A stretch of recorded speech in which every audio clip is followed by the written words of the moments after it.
I'm Jennifer Angel. This is my snapshot for you, Taurus, for the week of April the 11th.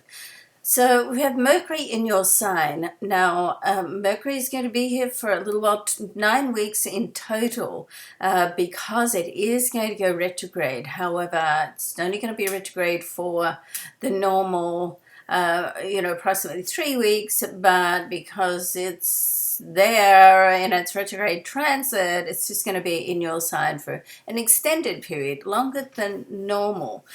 So it doesn't give you a chance to really think things through, how, and particularly the retrograde period, which will start, it is in what's called the shadow of that period now. But it will go retrograde on the 28th.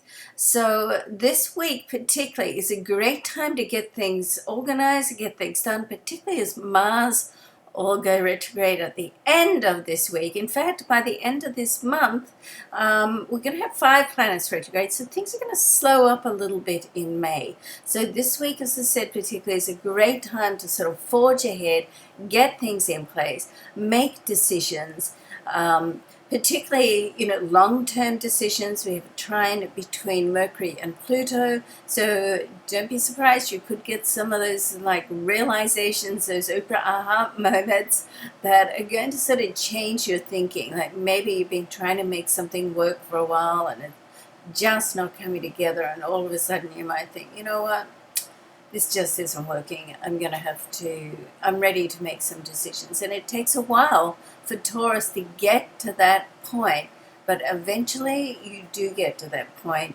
and you have an opportunity this week to do that. If you don't this week, that's all okay.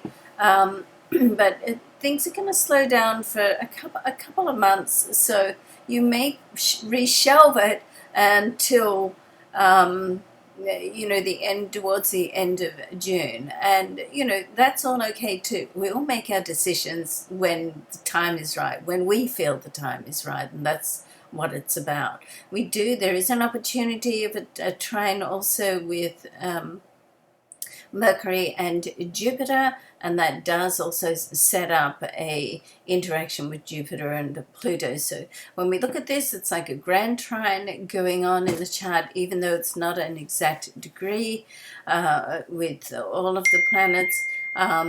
Things can start to open up. So it's like there's almost like feel a breath of fresh air coming through, where you have options to look at. Now, whether you decide to take up on those options now or later, as I said, is entirely up to you.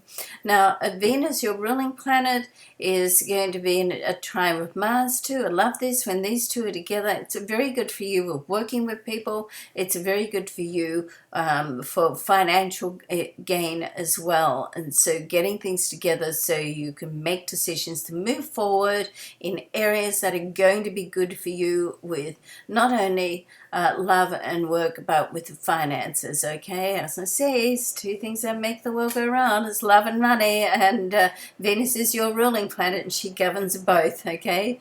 All right, so I hope you have a great week, and look forward to seeing you next week. Bye for now.